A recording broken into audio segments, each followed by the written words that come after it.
Hmm.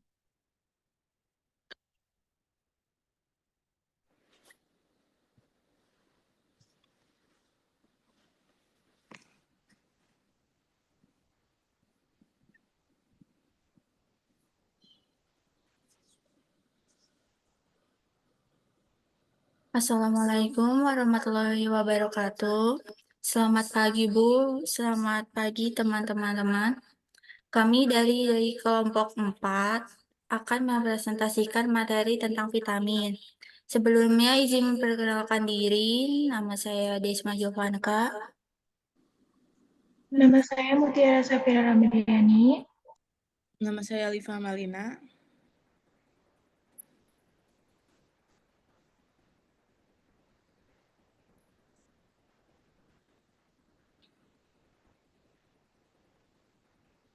Definisi vitamin.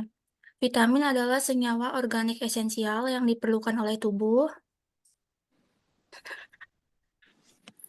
Vitamin adalah senyawa organik esensial yang diperlukan oleh tubuh dalam jumlah kecil untuk menjaga kesehatan dan fungsi tubuh yang optimal. Karena tubuh manusia tidak dapat menghasilkan vitamin sendiri dalam jumlah yang cukup, vitamin harus diperoleh dari makanan atau suplemen. Vitamin berperan penting dalam metabolisme, pertumbuhan, dan fungsi sistem kekebalan tubuh. Klasifikasi vitamin. Yang pertama ada yang larut dalam air itu ada vitamin C dan B. Yang larut dalam lemak ada vitamin A, E, vitamin D, dan vitamin K.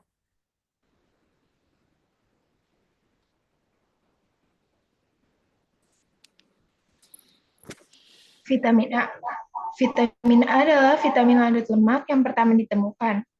Vitamin A merupakan nama generik yang menyatakan semua retinoid dan prekursor atau provitamin A atau karotenoid mempunyai aktivitas biologik sebagai retinol. Retinol ini digabungkan dengan asam lemak di dalam tubuh retinol yang dirubah menjadi retinal atau retinoic acid yang memiliki fungsi spesifik. Di sini ada bentuk struktur vitamin A.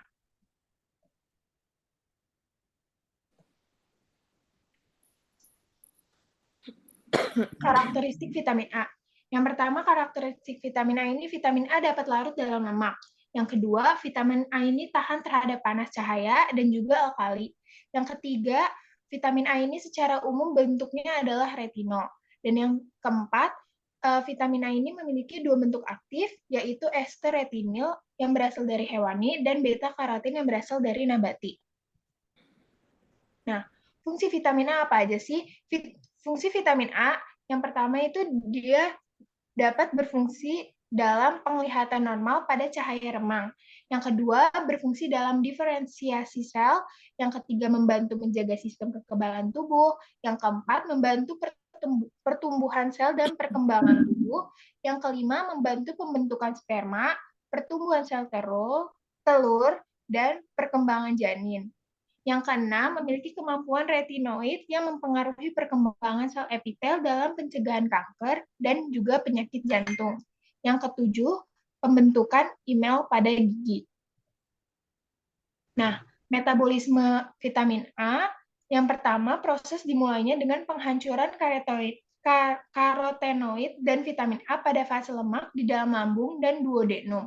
Selama fase ini, micelles terbentuk. Ini adalah gabungan antara fosfolipid, kolesterol, asam lemak bebas, aminogliserol, lipofosfolipid, dan garam empedu yang bertujuan untuk mempermudah absorpsi oleh sel enterosit. Kemudian, vitamin A dalam bentuk L-transretinol dan beta-karotin akan diserap melalui lumen usus halus.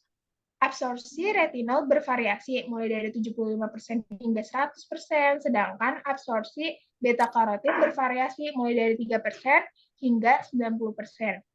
Nah, yang keempat, L-transretinol akan diesterifikasi menjadi retinol ester yang disimpan dalam hati atau dapat juga berikatan dengan retinol binding protein atau RBP untuk transport ke jaringan targetnya. Yang kelima, L-transretinol dioksidasi menjadi L-transretinal di dalam sel dengan bantuan enzim alkohol dehidrogenase atau ADH dan diregulasi oleh enzim retinol dehydrogenesis RDH seperti RDH1, RDH10, dan juga DHRS9. Nah, yang keenam, all-trans retinal dioksidasi secara irreversibel menjadi asam retinoat atau all-trans retinoic acid atau ALTRA oleh enzim sitoso retinal dehydrogenase atau RALDH atau aldehid dehydrogenase. Nah, penyakit vitamin A ada apa aja? Yang pertama, kalau kekurangan vitamin A, kita dapat buta senja, pengeringan selaput mata, cepat terkena infeksi, perubahan pada kulit, dan juga gangguan pertumbuhan. Sedangkan, kalau kelebihan vitamin A, kita dapat merasakan sakit kepala dan vertigo, mual muntah, rambut rontok, kulit kering, gangguan pertumbuhan, sakit pada tulang, dan menstruasi itu dapat terhenti pada wanita. Nah, ini adalah contoh makanan vitamin A. Ada wortel, ada pepaya, ada daging sapi, ada telur, ada brokoli, ikan, dan makanan-makanan yang ada di sini lainnya. Lalu kita berlanjut ke vitamin B. Vitamin B merupakan vitamin yang larut dalam air yang terdiri dari tiamin, riboflavin, niacin, asam pantotenat, piridoksin, biotin, asam folat, dan juga kobalamin. Nah, ini adalah bentuk struktur vitamin B. Nah, vitamin B1, fungsinya apa? Fungsinya yaitu berperan dalam metabolisme glukosa, lipid, neurotransmitter. Vitamin B1 juga berperan penting dalam mengubah makanan menjadi energi. Sifatnya apa? Sifatnya larut dalam air, tahan panas pada keadaan asam, oksidasi, tahan suhu beku, absorpsi dihambat oleh alkohol. Nah, metabolisme seperti apa?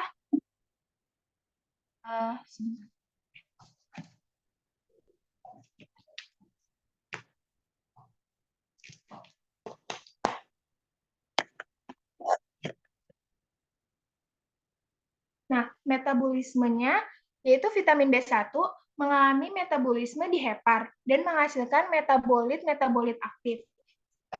Tiamin pirofosfat atau TPP dan tiamin difosfat TDP merupakan metabolit aktif utama yang bertindak sebagai koenzim dalam proses metabolisme karbohidrat melalui reaksi transketolasi.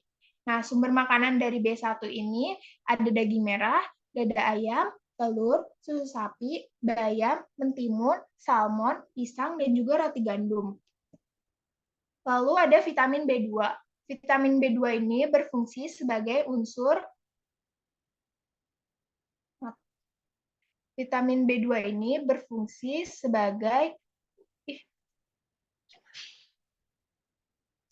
unsur sistem enzim pernafasan jaringan dan beberapa enzim yang terlibat dalam sistem metabolisme asam amino dan lipid. Vitamin B2 juga berperan dalam menjaga kesehatan mata dan juga kulit. Nah, sifatnya apa? Sifatnya ini dia dapat larut dalam air, tahan panas, tidak tahan sinar, stabil dalam asam, tidak oksidasi, dan juga mudah dicerna. Nah, metabolisme vitamin B2 akan masuk ke plasma dari usus kecil sebagai bentuk bebas atau sebagai flavin mononukleotida. Nah, vitamin B2 ini di metabolisme di hepar kemudian masuk ke dalam sel dan diubah bentuk dari flavin mononukleotida menjadi flavin adenin dinukleotida. Nah, sumber makanan dari B2 ini ada daging sapi, hati sapi, telur, susu rendah lemak, bayam, brokoli, kacang almond, dan juga jamur kancing. Lalu ada vitamin B3. Vitamin B3 ini berperan dalam reaksi enzimatik dalam tubuh atau metabolisme karbohidrat, lemak, dan protein. Koenzim tersebut adalah nikotinamid adenin dinukleotida atau NAD dan nikotinamid adenin dinukleotida fosfat atau NADP. Nah, sifatnya adalah B3. Vitamin B3 ini tahan terhadap panas, cahaya, asam, alkali. Dia juga dapat oksidasi dan mudah diubah menjadi bentuk aktif nikotinamida. Nah, metabolismenya niacin ini berperan dalam proses glikolisis NAD+ dibutuhkan dalam proses glikolisis untuk menghasilkan asam pirufat. Proses pembentukan energi dari asam amino dan lemak juga membutuhkan niacin, yaitu berperan dalam proses pembentukan asetil CoA yang kemudian masuk ke dalam siklus Krebs dalam proses transfer elektron juga membutuhkan niacin. Nah, sumber makanan dari vitamin B3 ini ada daging sapi, alpukat, tuna, jamur, kentang, dan juga kacang tanah. Lalu ada vitamin B5. Vitamin B5 ini berfungsi untuk memecah karbohidrat, protein, dan juga lemak, dan membantu produksi sel darah, mengubah makanan menjadi energi, dan membantu juga mengolah lemak. Sifatnya apa? Sifatnya ini dia dapat larut dalam air, stabil saat larut, tahan panas dalam larutan netral, dan juga mudah terurai. Nah, metabolisme vitamin B5 yaitu makanan dalam bentuk CoA dipecah menjadi asam pantotenat untuk diserap di usus. Kemudian, asam pantotenat digunakan untuk produksi CoA. Nah, sumber makanan dari vitamin B5 yaitu ada telur, brokoli, ubi, kentang, jamur, jeroan, daging, dan juga gandum utuh. Lalu ada vitamin B6. Vitamin B6 ini berfungsi atau berperan dalam proses metabolisme asam amino yang berarti diperlukan dalam proses metabolisme protein. Lalu sifatnya dia dapat larut dalam air, larut alkohol, tidak tahan cahaya, tahan panas dalam keadaan asam, tidak stabil dalam alkali. Nah, metabolismenya seperti apa? Vitamin B6 ini yang diserap akan dimetabolisme di hepar. Dalam hepar terjadi secara difusi karier yang diikuti dengan metabolisme oleh ester fosfat. Vitamin B6 dan piridoksamin fosfat akan dioksidasi menjadi piridoksal fosfat yang hasil utamanya yang aktif dari vitamin B6 yaitu piridoksal 5-fosfat yang dilepaskan ke dalam sirkulasi. Sisa piridoksal fosfat yang bebas yang ada di hepar akan teroksidasi menjadi asam 4-piridoksat untuk diekskresikan ke dalam urin. Nah, sumber makanan dari vitamin B6 ini ada susu sapi, salmon, tuna, wortel, bayam, alpukat, dan juga hati ayam. Lalu kemudian ada vitamin B7. Vitamin B7 ini berperan dalam pembakaran protein, karbohidrat, dan juga lemak, yang membantu sintesis asam lemak, membantu pembentukan glukosa dari lemak dan juga protein. Nah, sifatnya apa? Sifatnya ini dia dapat larut dalam air dan alkohol, mudah dioksidasi, netral dan asam, stabil di udara dan asam. Nah, metabolismenya adalah setelah biotin dikonsumsi melalui makanan atau suplemen, biotin ini diserap oleh usus kecil di dalam tubuh. Biotin terikat dengan protein khusus yang disebut biotinilasi. Proses biotinilasi ini penting karena biotin ini juga berperan sebagai kofaktor enzim dalam reaksi metabolik. Nah, sumber makanan dari vitamin B7 atau biotin ini ada kuning telur, susu kedelai, alpukat, tempe, gandum, hati, dan juga jeruk. Lalu ada vitamin B9. Vitamin B9 ini berfungsi atau berperan dalam pembentukan DNA. Diperlukan untuk sintesis glisin, metionin, nukleotida T dan U. Sifatnya dia dapat larut dalam air, stabil pada panas dan medium asam, tidak tahan cahaya, lebih larut pada garam natrium. Lalu metabolisme dari vitamin B9, dia diserap di usus halus, dikonversi menjadi tetrahydrofolat atau THF, kemudian diangkut melalui darah ke jaringan dan digunakan dalam berbagai reaksi metabolik dalam tubuh. Nah, sumber makanan dari vitamin B9 ini ada telur, pisang, alpukat, salmon, jeruk, kedelai, dan juga bayam. Lalu vitamin B yang terakhir ada vitamin B12 yang berfungsi atau berperan dalam pembentukan sel darah, metabolisme, pertumbuhan jaringan, dan pemeliharaan syaraf. Sifatnya yaitu larut dalam air, rusak oleh asam, alkali, cahaya, dan juga mengandung kobalt. Nah, metabolisme vitamin B12 ini mula-mula diserap masuk ke dalam saluran darah, transport, dan penggunaannya tergantung pada protein spesifik pengikat kobalamin. Kobalamin dari TC1 yang masuk ke empedu, sedangkan TC2 disintesis oleh beberapa sel termasuk sel-sel khusus endotelial. Nah, sumber makanan dari vitamin B12 ini ada daging sapi, rumput laut, kerang, susu, gurita, labu mentega, telur, dan juga hati. Nah, penyakit dari kekurangan vitamin B, kalau kita kekurangan vitamin B1, kita akan mudah lelah, mudah tersinggung, lemah daya ingat, anoreksia, nyeri perut, dan juga konstipasi. Nah, kalau kita kekurangan vitamin B2, kita akan anemia, mata merah, mulut kering, bibir pecah-pecah, infeksi mulut, hingga sensitif terhadap cahaya. Lalu kalau kita kekurangan vitamin B3, kita akan mudah mengalami kelelahan, gangguan pencernaan, sariawan, muntah, kelelahan, hingga depresi. Lalu kalau kita kekurangan vitamin B5, kita akan mengalami kecemasan, gangguan pencernaan, masalah kulit, kelelahan, dan juga gangguan neurologis. Kalau vitamin B6, kita akan lemah, mudah tersinggung, dan sulit tidur. Sedangkan kalau vitamin B7, kita akan kulit kita akan terasa kering, rambut rapuh, kuku mudah patah, dan juga gangguan saraf.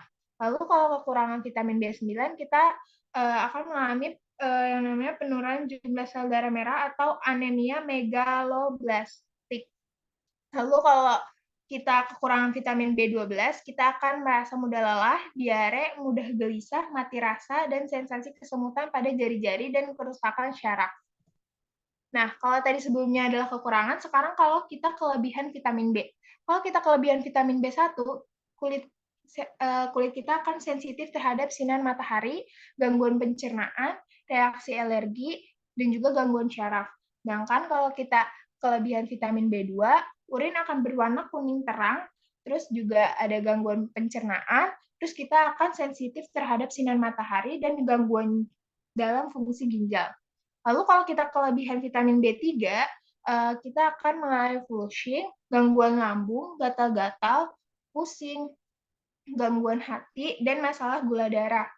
Lalu kalau kita kelebihan vitamin B5, kita akan mengalami gangguan pencernaan, kulit kering, dan juga insomnia. Sedangkan kalau kita kelebihan vitamin B6, kita akan kerusakan syaraf, gangguan pencernaan, reaksi kulit, kerusakan hati, dan masalah jantung. Lalu kalau kita kelebihan vitamin B7, kita akan mengalami gangguan pencernaan, kulit memerah, hasil tes laboratorium yang tidak akurat, interaksi obat, dan risiko alergi. Lalu kalau kita kelebihan vitamin B9, kita akan mengalami gangguan pencernaan, gangguan tidur, neurologis, serta risiko maskulinisasi pada bayi dan perempuan terutama saat kehamilan. Lalu kalau vitamin B12 ini kita akan mengalami gangguan pencernaan, masalah kulit, tekanan darah tinggi, gangguan syaraf, dan juga kemungkinan risiko kesehatan jangka panjang. Selanjutnya ada vitamin C. Vitamin C atau asam ascorbat adalah salah satu jenis vitamin yang berperan dalam pertumbuhan dan perbaikan sel-sel tulang, gigi, serta kulit. Nah, di sini ada gambar struktur dari vitamin C.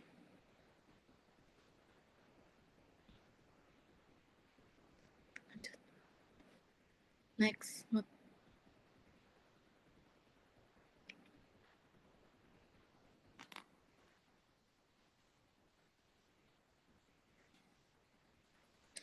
Nah, vitamin C berfungsi untuk melindungi tubuh dari berbagai infeksi, membantu penyerapan zat besi, dan mempercepat penyembuhan luka, serta sebagai antioksidan yang dapat mencegah kerusakan sel akibat radikal bebas.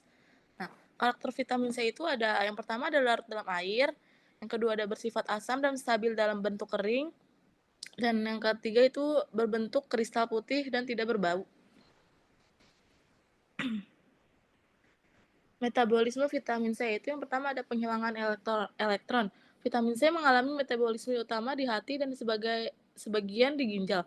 Metabolisme utamanya terjadi dengan penghilangan 2 buah elektron yang dimiliki senyawa ini. Terus yang kedua, asam dehidroascorbat, senyawa radikal bebas antara yang terbentuk dari metabolisme vitamin C adalah dalam bentuk asam dehidroascorbat yang masih berfungsi sebagai antioksidan. Yang ketiga itu ada asam 2,3 diketogulonat yaitu asam dehidroaskorbat kemudian akan membelah menjadi beberapa metabolit, yang salah satunya adalah asam 2,3 diketogulonat. Yang keempat ada eliminasi. Eliminasi vitamin C atau metabolit yang dibentuknya akan diekskresikan melalui urin dalam bentuk utuh atau dalam bentuk garam.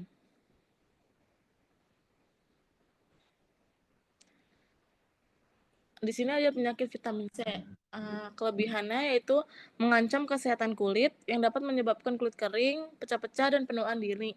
Terus ada mengancam kesehatan tubuh yang dapat menyebabkan leukemia, di mana sel darah putih lebih banyak daripada sel darah merah yang mana didasari oleh asupan vitamin B yang tidak mumpuni. Kekurangannya itu vitamin C dapat menimbulkan efek samping berupa rasa mual, muntah, diare, sakit kepala, dan sakit perut jika dikonsumsi secara berlebihan. Nah, di sini ada makanan yang mengandung vitamin C, yaitu diantaranya ada jambu, mangga, pepaya, brokoli, kiwi, paprika kuning, jeruk, tomat, dan stroberi. Selanjutnya ada vitamin D. Vitamin D adalah nutrisi yang diperlukan untuk membantu penyerapan kalsium dan fosfor di dalam tubuh. Vitamin ini berperan dalam menjaga kesehatan tulang dan gigi serta sistem imunitas. Nah, di sini ada contoh struktur dari vitamin D. Vitamin D berfungsi untuk membantu menjaga kesehatan gigi dan tulang, terus menghilangkan racun dari dalam tubuh, atau detoksifikasi, terus memperbaiki jaringan tubuh yang rusak, serta meningkatkan kerja sistem imun tubuh.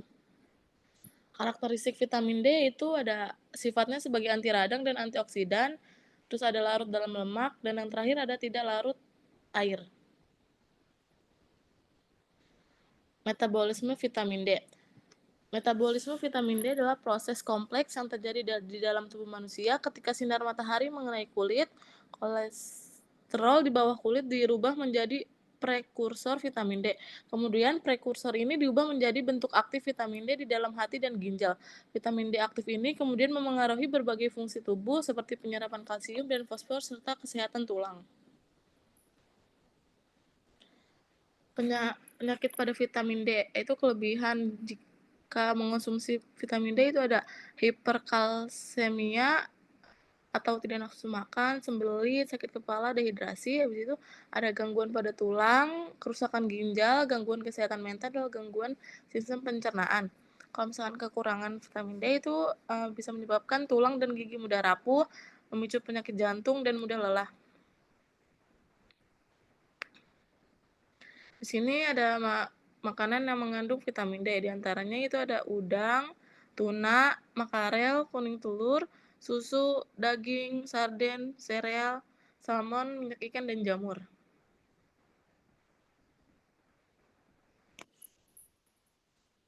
Selanjutnya ada vitamin E. Vitamin E atau dikenal dengan alpha-tocopherol merupakan vitamin yang larut dalam lemak dengan aktivitas antioksidan. Ditemukan secara alami dalam beberapa makanan atau sebagai suplemen kesehatan. Vitamin E adalah vitamin larut lemak yang penting untuk menjaga kesehatan kulit, mata, otak, dan organ reproduksi. Dan di sampingnya ini ada struktur dari vitamin E. Fungsi vitamin E yang pertama adalah sebagai perlindungan antioksidan yang melindungi sel-sel tubuh dari kerusakan akibat radikal bebas, memperkuat sistem kekebalan tubuh, menjaga kesehatan mata, dan menjaga keseimbangan hormon. Karakteristik vitamin E yang pertama adalah larut dalam lemak, tidak larut dalam air, tahan terhadap suhu tinggi, serta asam. Metabolisme vitamin E. Yang pertama itu ada penyerapan. Vitamin E diserap oleh usus halus dengan bantuan empedu. Yang kedua ada transportasi. Setelah diserap, vitamin E diangkut oleh lipoprotein dalam darah, terutama oleh lipoprotein densitas rendah (LDL) dan lipoprotein densitas tinggi atau HDL. Yang ketiga ada distribusi. Vitamin E didistribusikan ke berbagai jaringan dalam tubuh, terutama hati, otot, dan jaringan adiposa. Yang keempat, metabolisme. Vitamin E yang diangkut oleh lipoprotein mengalami metabolisme di hati. Di sana beberapa bentuk vitamin E dapat dimetabolisme menjadi bentuk lain yang lebih aktif atau tidak aktif. Yang kelima ada ekresi, vitamin E dan metabolitnya diekskresikan melalui empedu dan urin. Berikut ada beberapa penyakit akibat kekurangan dan kelebihan vitamin E. Yang pertama, jika kita kekurangan vitamin E, yang pertama akan mengalami kulit kering dan kusam, gangguan penglihatan, masalah yang berat seperti aritmia dan demensia. Selanjutnya ada kelebihan vitamin E, kita akan mengalami diare dan sakit kepala, gangguan pada sistem kekebalan tubuh, dan berisiko terkena osteoporosis dan kanker prostat. Berikut ada beberapa bahan makanan yang mengandung vitamin E, ada almond, biji matahari, wijen, biji labu, selada, muskat, bayam, turnip, daun kale, zaitun, hazelnut, kacang pinus, alpukat, brokoli, pepaya, aprikot, gandum, kiwi, mangga, cabai, tomat, daging, dan susu. Selanjutnya ada vitamin K. Vitamin K, K dari coagulation vitamin dalam bahasa Jerman dan bahasa Denmark. Vitamin K adalah nutrisi yang diperlukan dalam tubuh dalam proses pembukaan darah. Terdapat 3 jenis vitamin K. Yang pertama itu ada vitamin K1, pilokoin. Yang kedua ada vitamin K2, menakuin. Yang ketiga ada vitamin K3, menadionin. Ini ada struktur dari vitamin K1, vitamin K2, dan vitamin K3. Vitamin K1. Vitamin K1 merupakan jenis vitamin K yang dapat diperoleh dari konsumsi makanan sehari-hari seperti tumbuhan, seperti sayuran.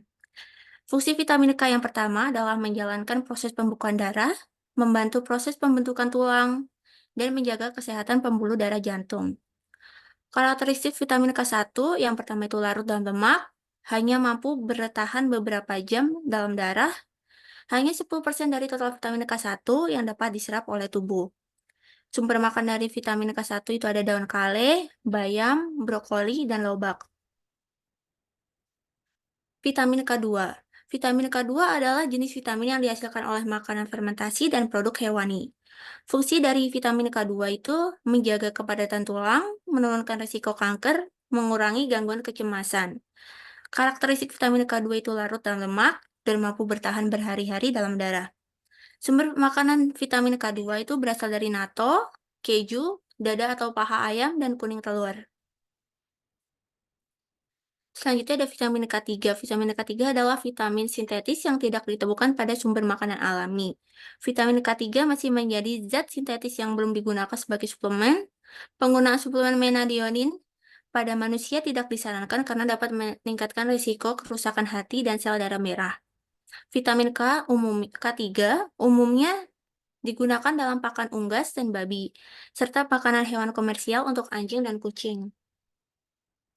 Selanjutnya di sini ada metabolisme vitamin K. Metabolisme yang pertama itu penyerapan.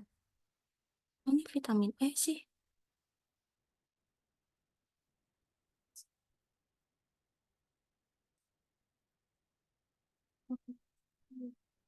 Maaf sebentar ada kesalahan. Gimana?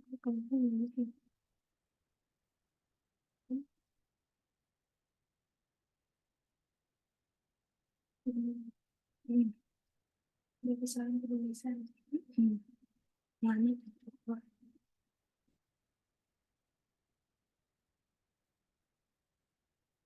Metabolisme yang pertama itu penyerapan. Vitamin K itu diserap oleh usus kecil, terutama K1 pilokoin dari makanan hijau, dan K2 menakoin dari bakteri usus. Yang kedua ada transportasi, vitamin K diangkut oleh lipoprotein dalam darah menuju hati. Yang ketiga itu ada metabolisme di hati, vitamin K diaktifkan menjadi K2 melalui reaksi kimia yang melibatkan enzim-enzim khusus. Yang keempat ada vitamin K aktif digunakan dalam pembentukan faktor pembekuan darah dan metabolisme tulang. Yang kelima itu ada ekstraksi vitamin K yang tidak digunakan diekspresikan melalui empedu. Berikut beberapa penyakit akibat kekurangan dan kelebihan vitamin K. Kekurangan vitamin K kita akan mengalami osteoporosis, penyakit jantung, pendarahan hebat. Kelebihan vitamin K kita akan mengalami sakit kuning, hemolisis sel darah merah. Berikut ada beberapa contoh makanan yang mengandung vitamin K. Vitamin K1 itu ada daun kale, bayam, lobak, dan brokoli. Vitamin K2 ada natto, keju, dada atau paha ayam, dan kuning telur. Nah, selanjutnya kita bisa dilihat di sini ada tabel angka kecukupan vitamin bayi atau anak dan pada laki-laki. Next one.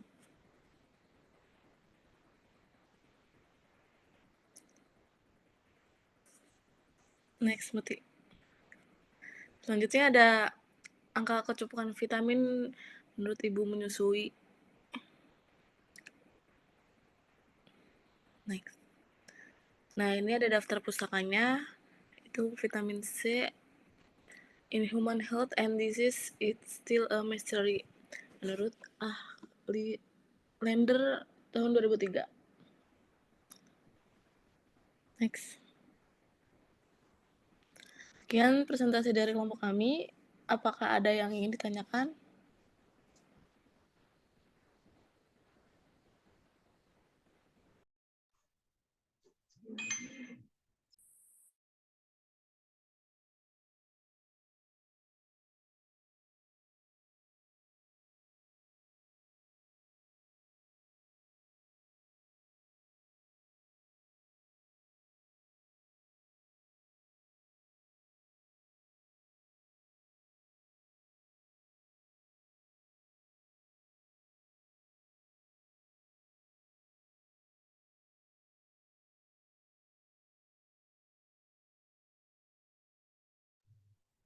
Ya, silakan siapa yang mau bertanya, diutamakan yang belum sama sekali bertanya ya. Ini sangat menguntungkan ya buat yang mau bertanya, ini bisa menambah penilaian nanti barangkali pas nilai UTS-nya atau UAS-nya itu jelek, nah ini bisa mengangkat nilai. Jadi silakan yang belum menggunakan kesempatannya, minggu depan kita sudah UTS ya. Coba yang ditampilkan jangan terima kasihnya ya, supaya temennya lihat apa yang penting tadi, misalnya apa menurut kelompok yang penting ditampilkan.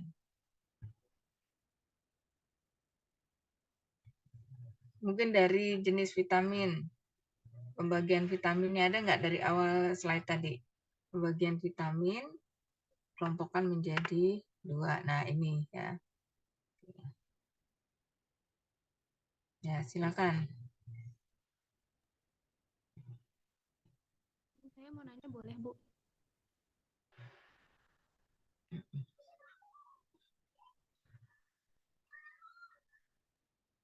Ibu, saya mau nanya boleh, Bu? Ya silakan, nanyanya ke kelompok ya. Desma, Muti, Alifa izin bertanya ya. Mungkin, jadi kan ada yang namanya suplemen vitamin. Itu kan biasanya kan buat orang-orang yang kalau misalkan di lingkungan saya sendiri, itu biasa anak-anak banyak yang minum suplemen vitamin karena banyak yang kedoyan sayur atau makanan-makanan alami yang emang harusnya itu bisa memenuhi vitaminnya, tapi dia ganti dengan suplemen-suplemen itu. Itu tuh menurut pendapat kalian gimana ya? Kalau misalnya kekurangan atau kelebihan, atau sebenarnya tuh nggak apa-apa atau nggak disarankan? Sekian, terima kasih.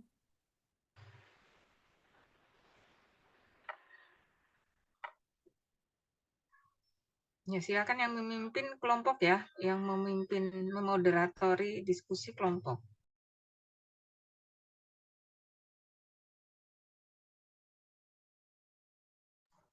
Baik, pertanyaan berarti inti dari pertanyaannya adalah apakah suplemen vitamin baik dan dianjurkan?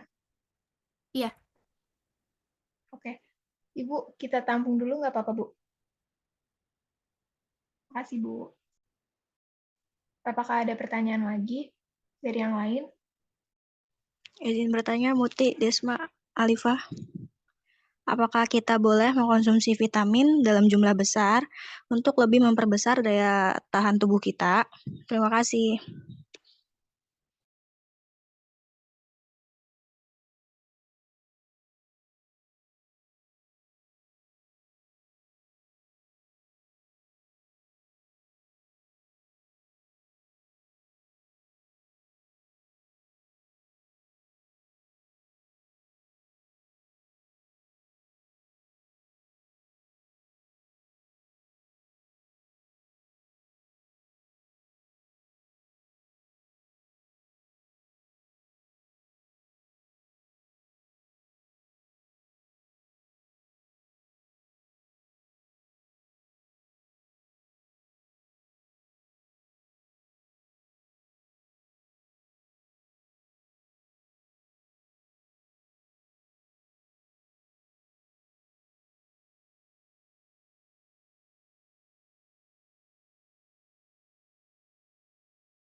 Izin bertanya, Alifa, Muti, Desma. Apakah tubuh kita memproduksi vitamin B sendiri atau harus mendapatkannya dari makanan? Terima kasih.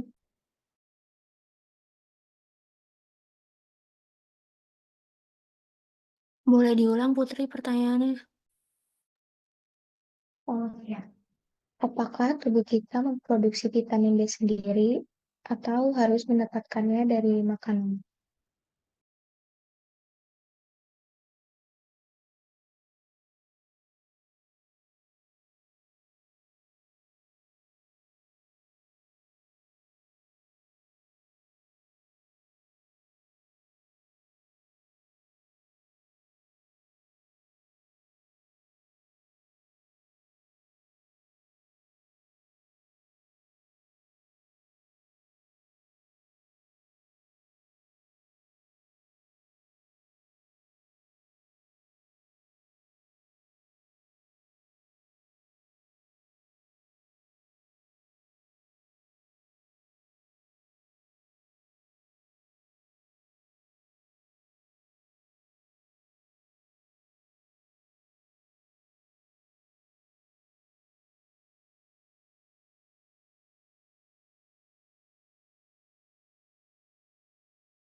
Mau menjawab pertanyaan dari Putri dahulu. Apakah tubuh kita memproduksi vitamin B sendiri atau harus mendapatkannya dari makanan? Sebelumnya, vitamin itu adalah senyawa organik esensial yang dibutuhkan oleh tubuh, namun tidak dapat dihasilkan sendiri oleh tubuh. Nah, vitamin B ini gimana kita mendapatkannya? Kita dapat dari makanan yang kita konsumsi, seperti makanan alami, nabati, dan juga hewani. Namun juga dapat dikonsumsi sebagai suplemen dari suplemen nutrisi. Soalnya juga di vitamin B ini banyak ditambahkan pada makanan-makanan seperti tepung, pasta, roti, dan juga sereal. Nah, untuk contoh makanan lainnya itu ada seperti daging sapi, rumput laut, kerang, lalu ada alpukat, salmon, dan makanan-makanan vitamin B yang kaya akan vitamin B lainnya. Terima kasih. Cukup, Putri? Cukup sekali, Mbak. Terima kasih, Mbak. Dan coba disimpulkan Putri jawabannya.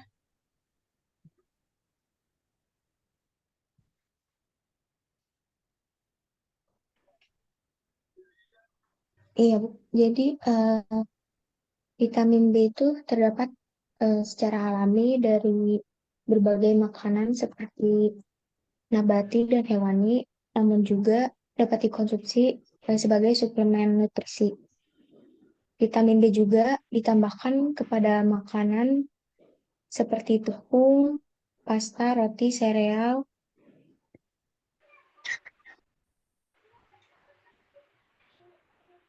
Ya. Sudah? Oke. Ya, baik. Silakan lanjut. Pertanyaan berikutnya.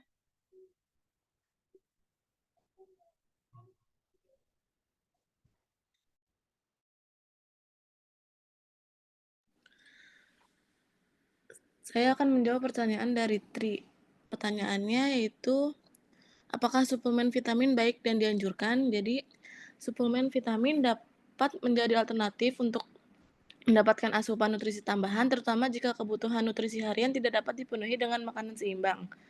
Namun, perlu diingat bahwa suplemen harus digunakan dengan bijak dan sesuai dengan anjuran dokter. Konsumsi suplemen vitamin harus disesuaikan dengan dosis harian yang dianjurkan dan tidak boleh melebihi batas asupan yang direkomendasikan. Apakah sudah jelas, Tri? Jelas, Alifah. Terima kasih. Sama. Ya, disimpulkan Tri jawabannya. Baik, Bu, izin menyimpulkan, jadi suplemen vitamin ini dapat jadi alternatif untuk nutrisi tambahan, tapi harus sesuai dosis dari dokter atau misalkan beli di apotek dari apoteknya sendiri, dan nggak boleh juga berlebihan untuk mengkonsumsinya sendiri. Cukup, Bu. Ya, baik, nanti saya lengkapi ya jawabannya.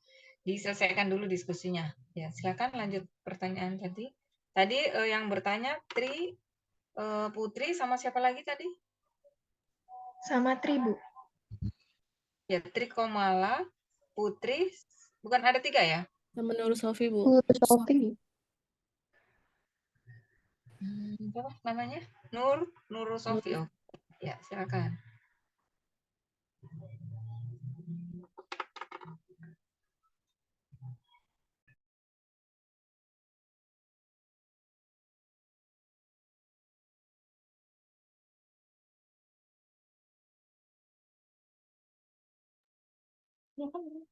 Sebelumnya izin menjawab pertanyaan dari Nur Sofi, apakah kita boleh mengonsumsi vitamin dalam jumlah besar untuk lebih memperbesar daya tahan tubuh kita? Jawabannya itu vitamin diperlukan oleh tubuh untuk menjalankan berbagai fungsi metabolisme. Namun tubuh hanya membutuhkan dalam jumlah yang cukup saja. Jika kita mengkonsumsi vitamin yang secara berlebihan, kadar vitamin dalam tubuh akan menimbulkan toksik. Kelebihan vitamin dapat menimbulkan hipervitaminosis, yaitu kondisi penumpukan vitamin yang sangat berlebihan di dalam tubuh, sehingga dapat menyebabkan keracunan. Mungkin seperti itu, Sofi. Apa sudah jelas? Baik, terima kasih Desma. Izin bertanya kelompok.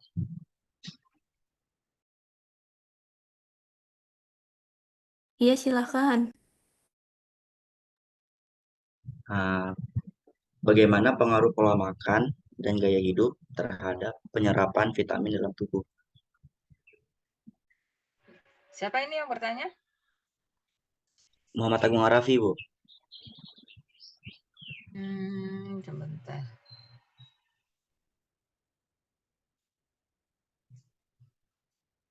Ya, lanjut. Silakan.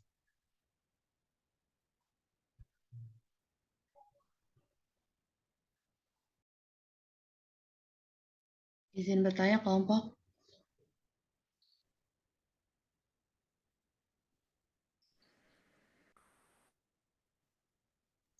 Iya, Nazma, silakan.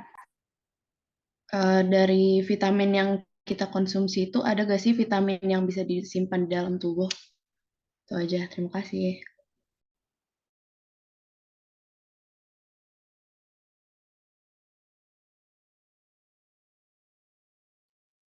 Ya, mungkin 3 itu dulu ya dijawab.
Izin menjawab pertanyaan dari Agung. Pertanyaannya adalah bagaimana pengaruh pola makan dan gaya hidup terhadap penyerapan vitamin dalam tubuh. Ya. Nah, pengaruh pola makan dan gaya hidup dapat mempengaruhi penyerapan vitamin dalam tubuh secara signifikan. Misalnya, makanan yang kaya serat dapat menghambat penyerapan beberapa jenis vitamin, sementara makanan tinggi lemak bisa meningkatkan penyerapan vitamin yang larut dalam lemak. Nah, gaya hidup yang sehat seperti olahraga teratur dan tidur yang cukup dapat juga mendukung penyerapan vitamin yang optimal. Sebaliknya, kebiasaan merokok, mengkonsumsi alkohol berlebihan, dia dapat mengganggu penyerapan dan penggunaan vitamin dalam tubuh. Bagaimana, Agung? Baik, terima kasih Mutiara.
Izin menjawab pertanyaan dari Najma.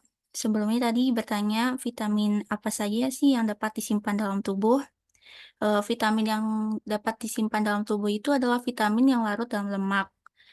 Contohnya itu vitamin A, D, E, dan K. Vitamin larut dalam lemak ini disimpan di dalam jaringan hati dan lemak setelah diserap dari makanan. Apa sudah jelas, Najma? Ya, sudah jelas Desma. Terima kasih.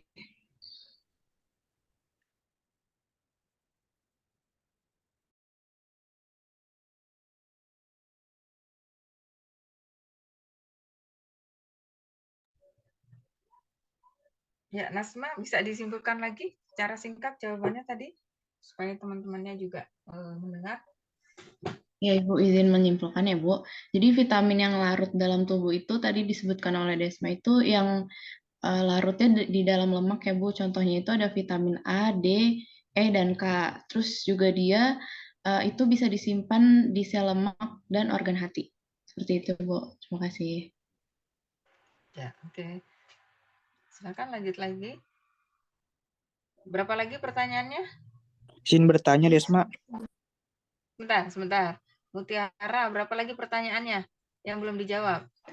Udah semua, Ibu. Udah semua. Oke. Ya, masih ada yang bertanya. Silakan. Siapa tadi? Saya Muhammad Asmi Atalah. Saya izin bertanya tentang siapa aja sih yang berisiko kekurangan vitamin. Mungkin itu aja pertanyaannya.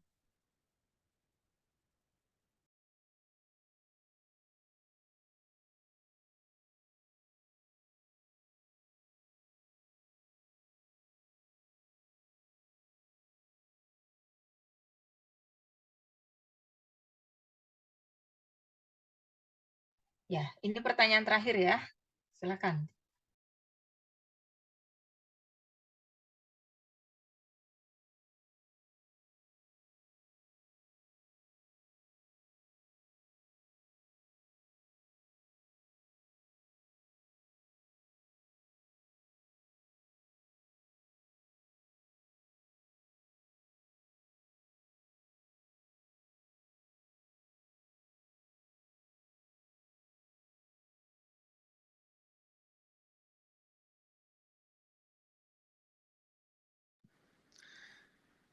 Izin menjawab pertanyaan dari Asmi. Pertanyaannya itu, siapa yang beresiko kekurangan vitamin?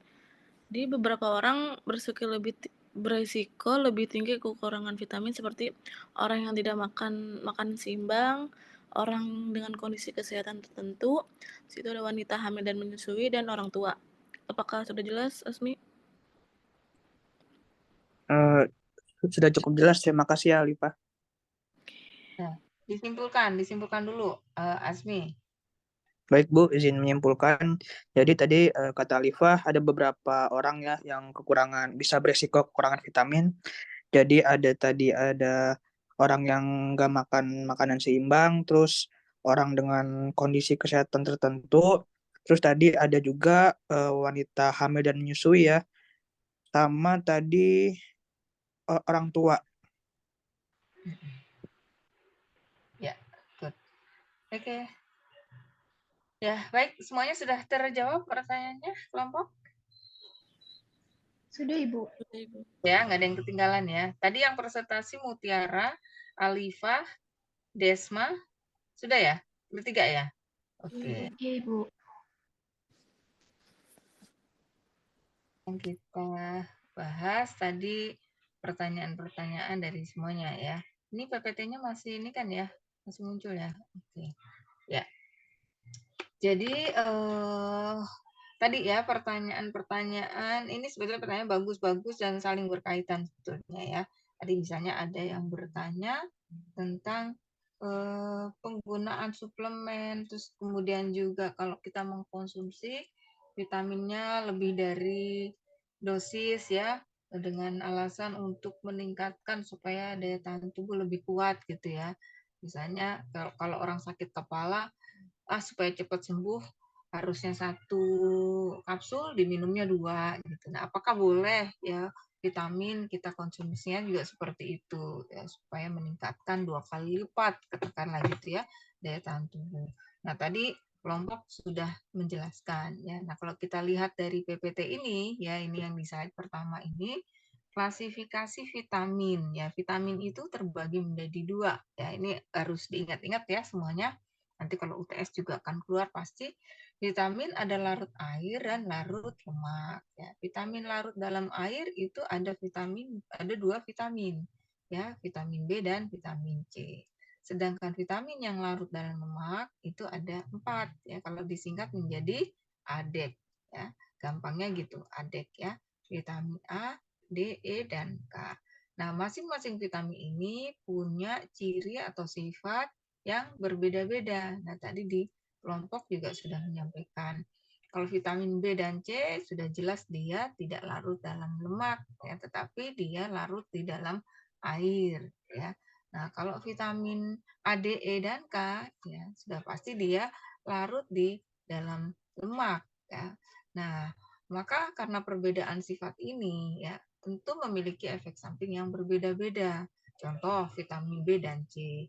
Kalau kita konsumsi vitamin B dan C berlebihan, ya, kelebihannya itu akan dibuang ya oleh tubuh kita melalui urin, ya, karena sifatnya yang larut di dalam air. Ya. Sementara vitamin A, D, E, dan K, kalau kita konsumsi berlebihan, itu akan disimpan di dalam tubuh kita, ya, terutama di hati dan organ tubuh. Nah, kalau secara terus-menerus ini berlebihan, tentu ini akan memiliki efek samping, ya. Misalnya, contohnya, kalau kita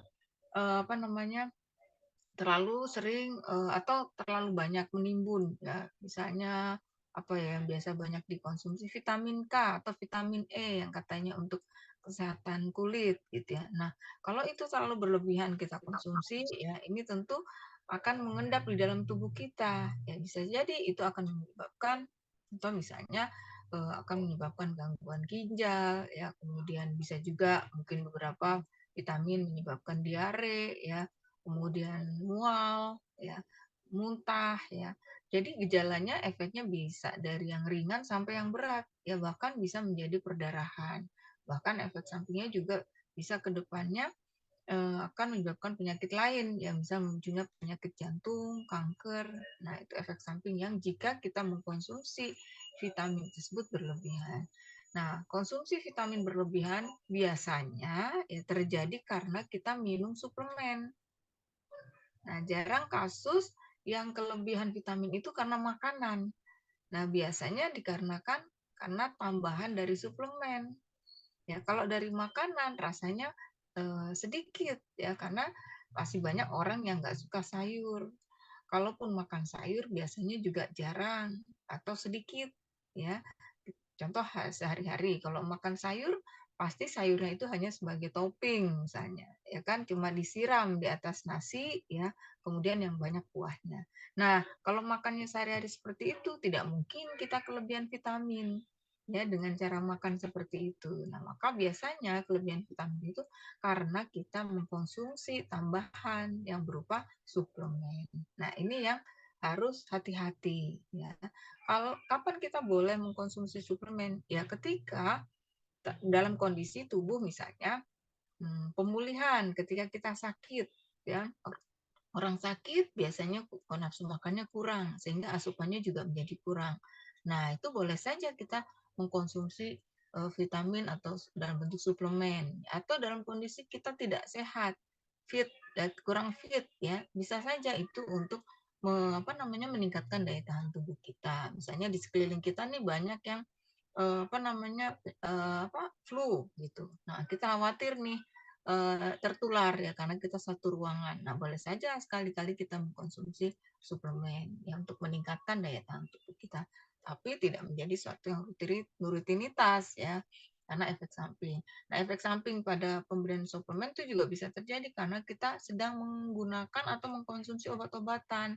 Nah, makanya penggunaan suplemen itu harus dikonsultasikan dulu ya, jangan asal minum suplemen ya. Karena ada pengaruhnya, ada obat-obatan yang punya efek samping kalau dikonsumsi bersama dengan suplemen. Nah, maka harus dikonsultasikan dulu ya, terutama pada balita ya. Misalnya balita nggak nafsu makan. Nah, biasanya kan balita masalahnya adalah susah makan ya, misalnya di usia-usia terutama usia-usia 3 tahun ke atas, 2 tahun ke atas ya, ada yang susah sekali makannya.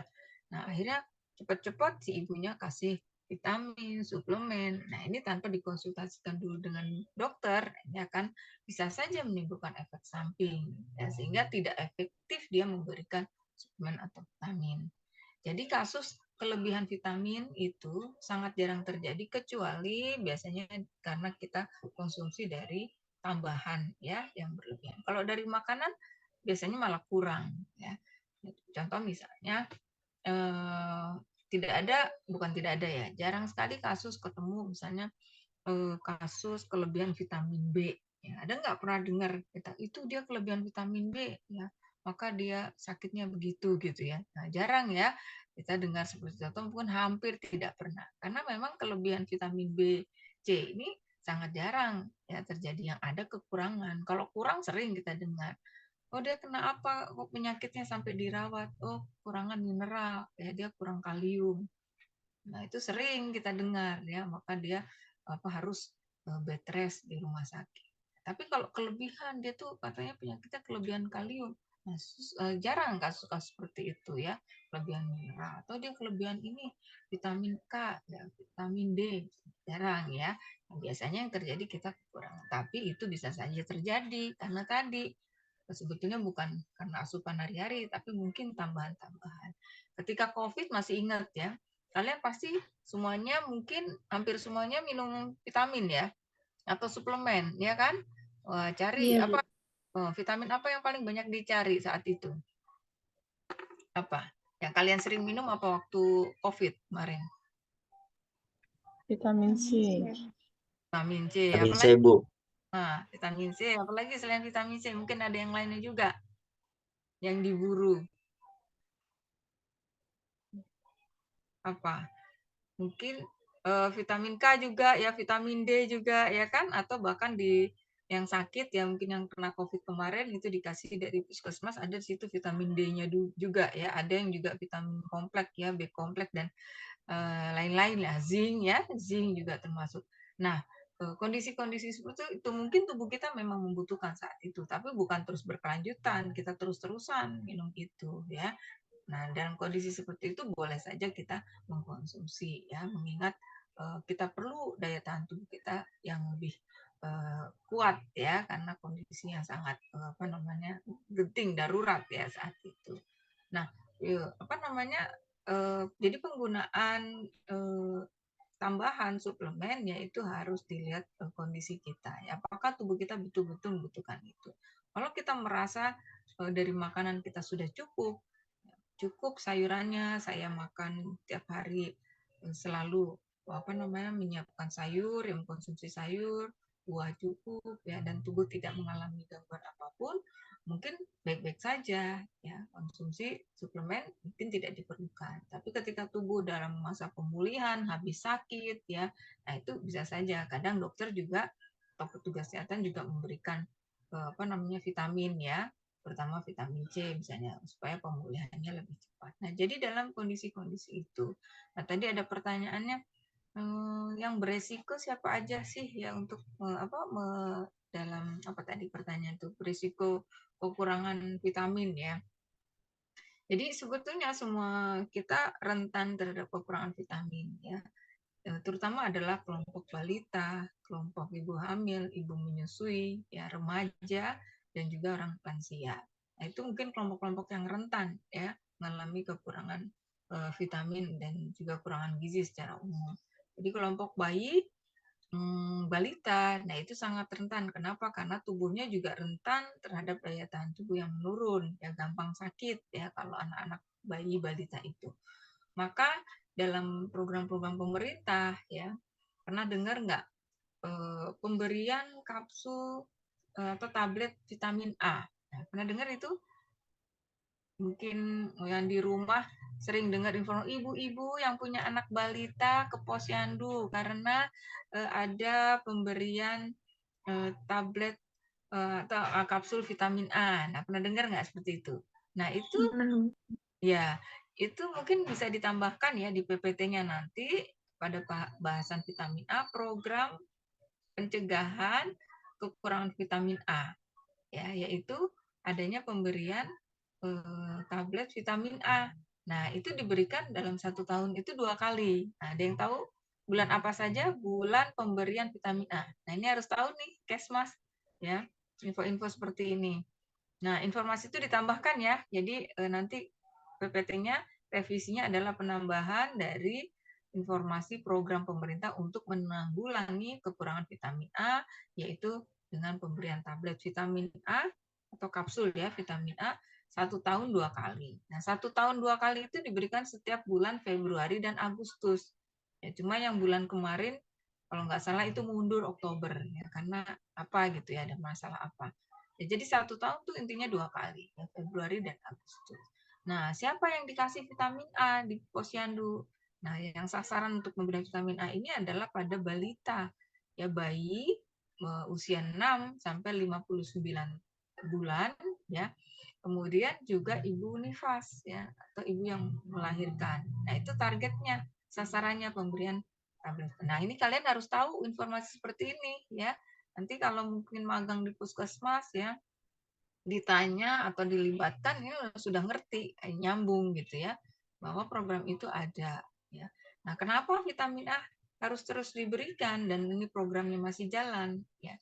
Karena tadi ya sudah dijelaskan teman-teman tadi, manfaat dari vitamin A itu perannya adalah sangat penting ya, termasuk untuk pertumbuhan, daya tahan tubuh dan juga pembentukan sel darah merah ya, dan meningkatkan daya tahan tubuh. Nah, pada balita, ibu nifas itu termasuk kelompok yang rentan ya untuk penurunan daya tahan tubuh, maka perlu ditambah vitamin A. Nah, terutama juga karena vitamin A mencegah penyakit apa? Vitamin A kelompok kekurangan vitamin A menyebabkan apa? Penyakit apa?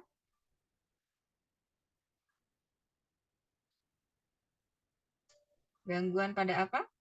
Kekurangan vitamin A?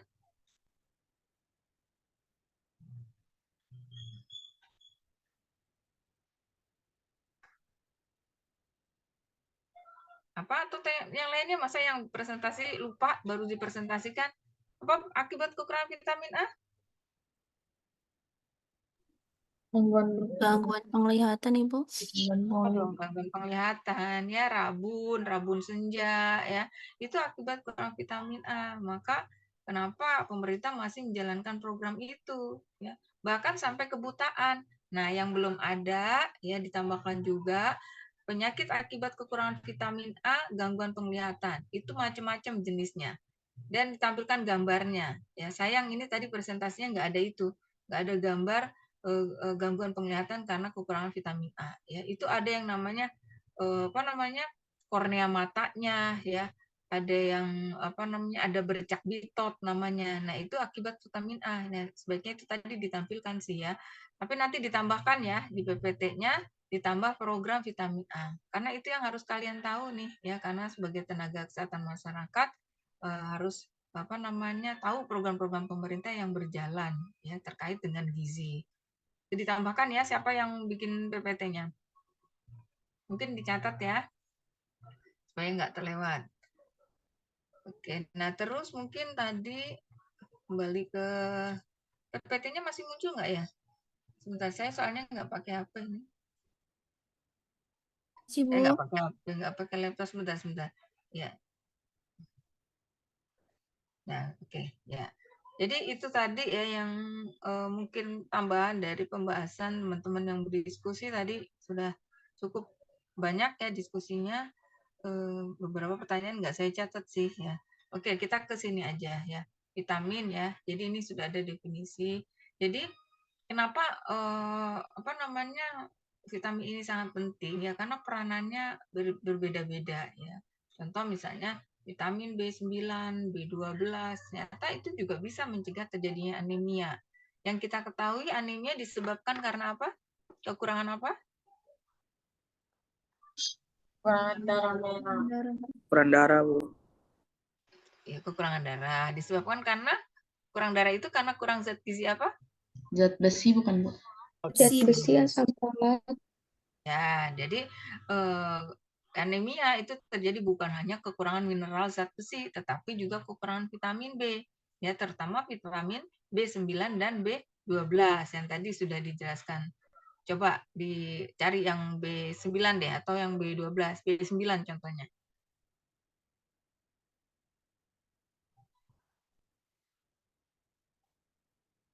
Ya, B9 tadi. Ini penurunan jumlah sel darah merah ya, atau disebut anemia megaloblastik. Jadi jenis-jenis anemia itu banyak ya. Salah satunya adalah anemia megaloblastik. Ada anemia yang kekurangan zat besi, ada namanya anemia aplastik ya, macam-macam. Nah, yang anemia karena kekurangan zat gizi itu adalah salah satunya anemia kekurangan zat besi dan anemia megaloblastik. Nah, anemia megaloblastik ini karena kekurangan vitamin B9. Jadi kita anemia itu bukan hanya kekurangan zat besi, tapi bisa juga disebabkan karena kekurangan vitamin B9 dan juga B12.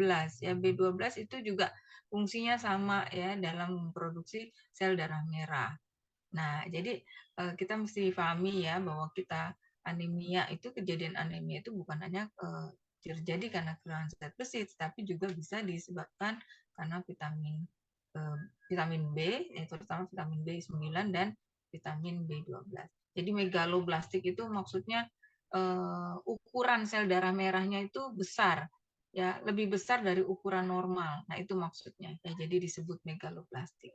Oke, jadi ini vitamin B dan vitamin C adalah vitamin yang larut di dalam air ya. Jadi ada dua. Ini sudah dijelaskan tadi. Kemudian terakhir nanti ada vitamin A, D, E, dan K ya. Ini sudah cukup lengkap ya.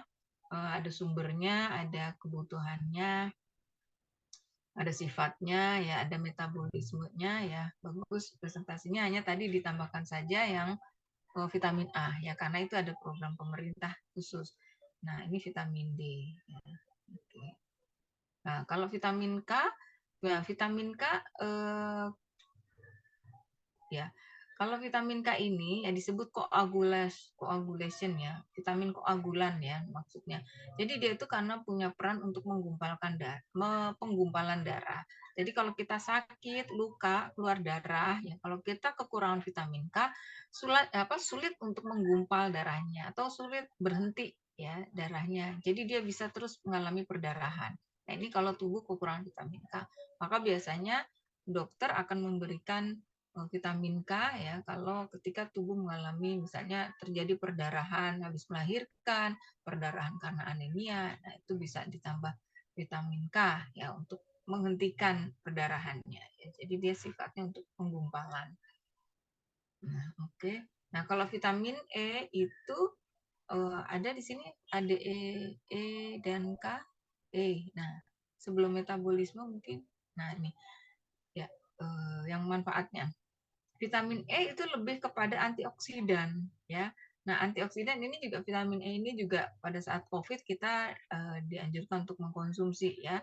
Karena di samping antioksidan dia juga untuk daya imun ya, imun tubuh kita, memperkuat sistem kekebalan tubuh kita ya, vitamin E ini. Nah, juga ya berkaitan dengan fungsi hormon juga ya, dia memproduksi fungsi hormon.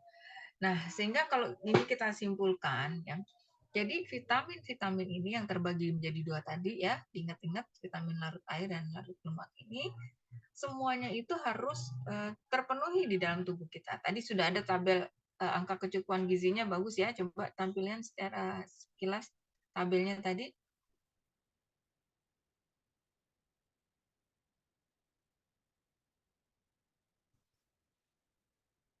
Nah, ini ya, bisa kita lihat, silakan disesuaikan kalian umur berapa, jenis kelaminnya apa, berapa kebutuhannya masing-masing. Ya.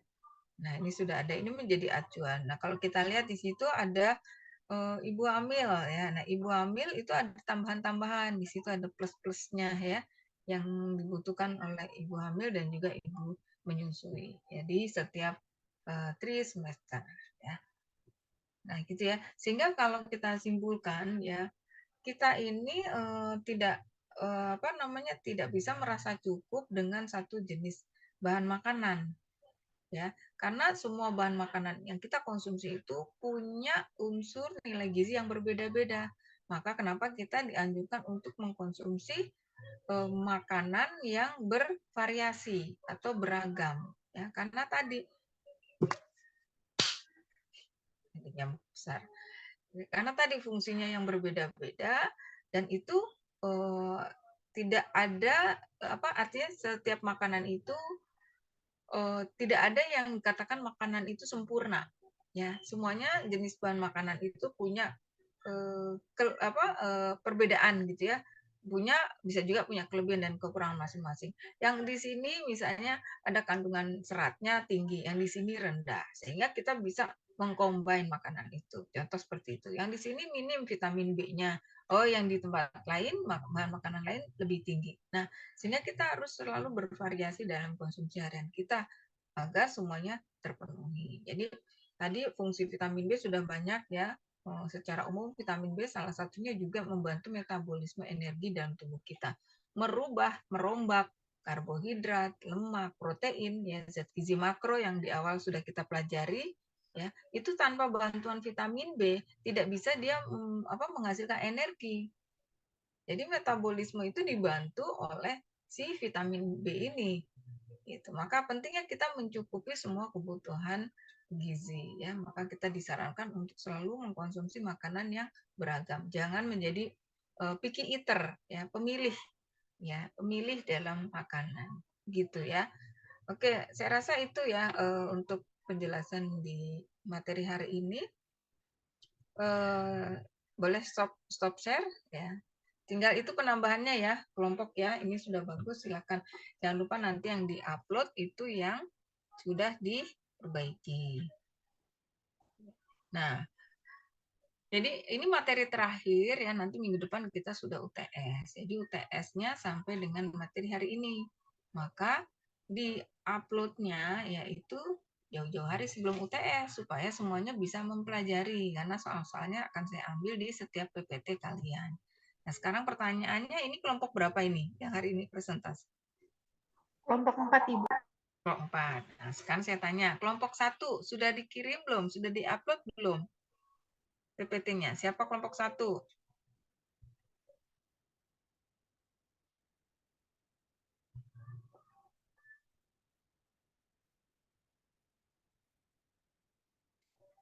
Siapa kelompok 1? Kok nggak ada yang ngaku?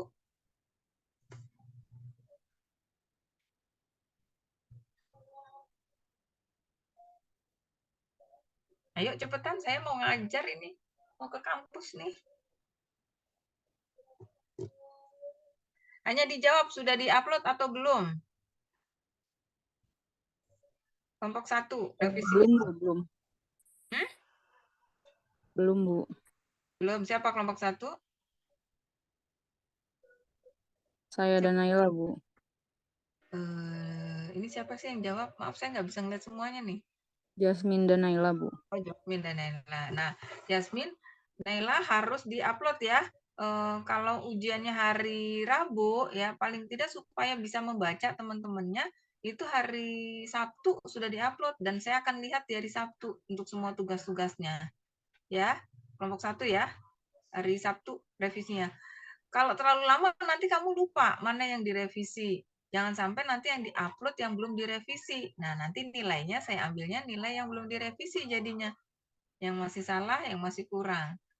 Gitu ya, kelompok 1 Jasmine sama Nela hari Ya, Sabtu. baik, Bu. Baik, Bu. Ya. Oke. Kasihan nanti teman-temannya mau belajar pakai apa kalau nggak ada PPT-nya. Hari Sabtu saya penilaian ya, penilaian untuk tugasnya. Supaya saya juga nggak punya PR banyak. Oke, kelompok 2. Siapa kelompok 2? Siti Nur Hasanah, Gandes, sama Nafa, Bu. Dengar orangnya, Siti Nurhasana, ada. Gandes Kamalia, sama Nafa Naura. Ya, sudah diupload kelompok 2 tugasnya? Belum, Ibu. Belum juga ya. Sabtu ya, terakhir. Oke, Pokoknya Bu. waktu belum diupload ya kan pasti mempengaruhi nilai. Ya, terakhir Sabtu. Karena kan sudah lama ya presentasinya. Kemudian kelompok 3, siapa lagi? Saya, Bu. Siapa saya ini? Muhammad Teguh Raffi, Muhammad Asmi, sama Muhammad Gali, Bu. Ya, belum diupload juga? Sudah, Bu. Oh, sudah. Oke, bagus. Good. Ya, Bu. Good yang sudah. Jadi supaya nggak lupa. Maka kalau punya tugas itu, perbaiki langsung kirim. Ya, jangan nunda-nunda. Ya. Sifat menunda-nunda itu adalah sifatnya syaiton. Ya, jangan mengikuti cirinya syaiton. Ya. Banyak kekurangannya nanti kalau sering menunda-nunda. Ya. Samping lupa, salah lagi. Ya. Jadi batas akhir penguploadan tugas sebelum UTS adalah hari Sabtu. Ya, hari Sabtu itu tanggal ini tanggal berapa? 25 ya. 26, 27 ya kan? Ini 26, 27 betul ya. Jadi batas upload tugas presentasi adalah hari Sabtu tanggal 27 ya, dan saya langsung mengambil penilaian di hari itu. Ya. Baik, untuk pertemuan hari ini kita cukupkan sampai di sini ya. Selamat nanti mengerjakan UTS, semoga semua bisa mengerjakan UTS, mengikuti UTS ya. Dan kita ketemu lagi setelah UTS ya, 2 minggu ya kalau nggak salah, 2 minggu. Sesuai jadwal lah pokoknya. Itu saja ya dari saya. Terima kasih semuanya. Saya akhiri. Assalamualaikum warahmatullahi wabarakatuh. Selamat pagi. Waalaikumsalam. Terima kasih ya, Bu. Waalaikumsalam warahmatullahi wabarakatuh. Makasih, Bu. Makasih, Bu. Izin live ya. Terima kasih. Ya, Bu. Iya, Bu. Uploadnya Uploadnya gimana? global kalau diundur malam mau nggak? Mau. Jangan. Kapan? Ganti malam. Enggak mau. Ini kalau kata si Putri, kelas A diundur ke malam. Kok malam-malam Sekarang sih? Emang gue Hadinya nggak ada karyawan. kabar. Ya anjir. udah, biarin aja kelas A, kan kita kelas B. Iya, Iya. kelas B maunya sekarang. Katanya ada tuh pagi ada acara. Ya udah. Coba lu tanya dulu deh. Kan kita Iya, tanya Jawab dulu. aja. Nggak mau malam, ngantuk. Iya, buat Udah, nih, belajar, Ego. Gue telepon nih, Kalau Asmi, coba Mi.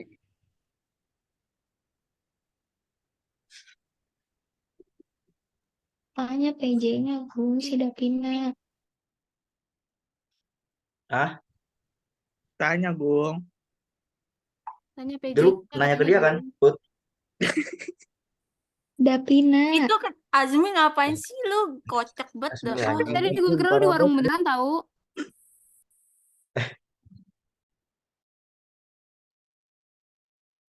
Ntar juga dijawab, tunggu aja. Sabar Jangan ya Aldi, gue marah. telepon. Minimal sampai ada tulisan tidak dijawab atau tidak menjawab atau reject. Jangan baru nelpon 2 detik udah dimatiin, sama aja bohong, nggak kedengeran notifnya. Ini nggak di dosen. Bacot lu nya. Pecot lu, Bung. Kalau Agung uploadnya di mana emang ini Bu Gizi? Lakukan ya gue. Lipa lah. Buruan upload, ntar ditepok lo kayak nyamuk.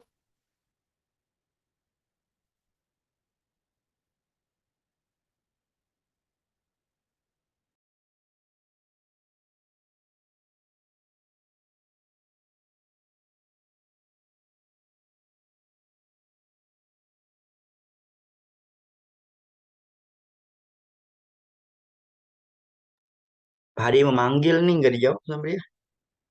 Telepon biasa. Harus sampai jawab. Tapi emang Pak Hadinya ngomong, kalau misalnya saya nggak bisa, saya malam aja ya. Kalau nggak ngomong, mah berarti itu salah dia. Itu gue tahu dari Putri. Ya Put ya. Gimana Put? Kata Davina Put? Putri tahu dari A. Yang Ya tahu kelas dari A. itu kan B. ya kan kelas Agung. Kan berarti harusnya dosennya ngasih tahu ke kita kalau misalkan emang dia nggak bisa. Jangan tahu dari kelas lain, nggak boleh. Katanya suruh itu menuntut kita soalnya kayak belanja kesesuaian.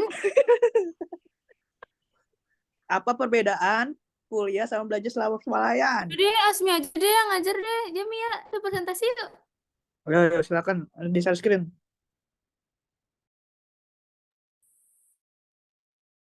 Ini apa karena udah bayar juga kuliah, maksudnya nggak mau ngajar sih? Oh, dia jarang banget ngajar anjir. Dia PNS ya?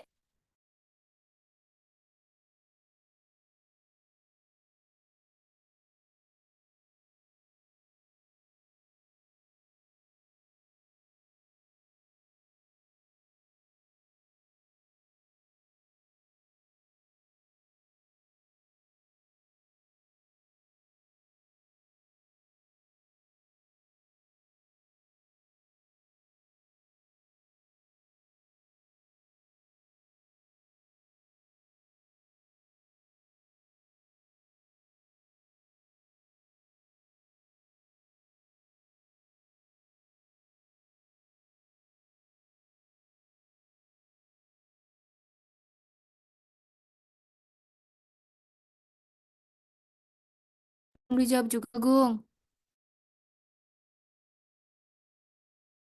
Belum dijawab.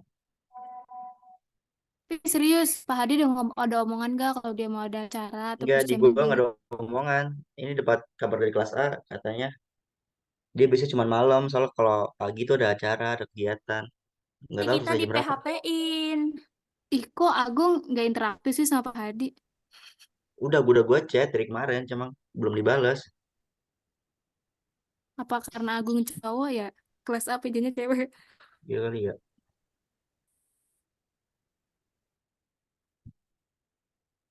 Recordnya matiin dulu gak sih? Iya, Wih, iya, wih. Mana? Jasmine. Pantesan Nasmi dari tadi diem Main, doang. main. Di record ya? Matiin apa main? Gung, di mana, Gung? Pan, Di mana? apanya? Gua. Ya. Belum malah kayak. Korel. Korel. Ya. Ya.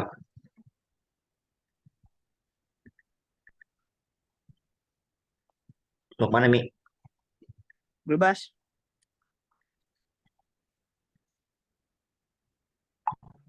Di rumah Dimas aja tuh, sepi tuh. Iya. Sepi, bisa ngapa-ngapain. Iya, Nasmi Mas. suka yang sepi-sepi. Mas. Mas.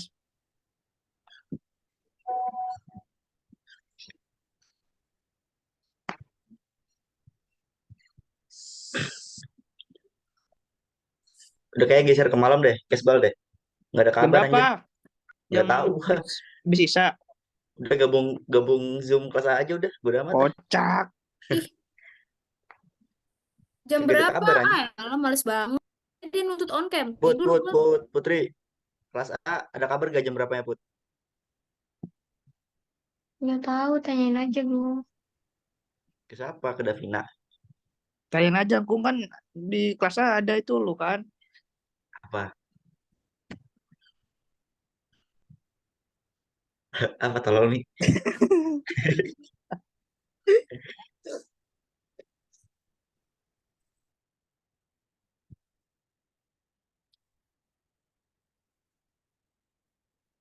Udah fix malam nih. Iya kayaknya dah. Yang masih sih nggak jadi jam 10. Nggak ada kabar ini dia. Bocahnya hilang. Terus berarti Soalnya yang lu udah tua gitu bocah. si akrab ya. Akrab, sohib. Udah, males. Hadi in the Moe. sky. Udah ya,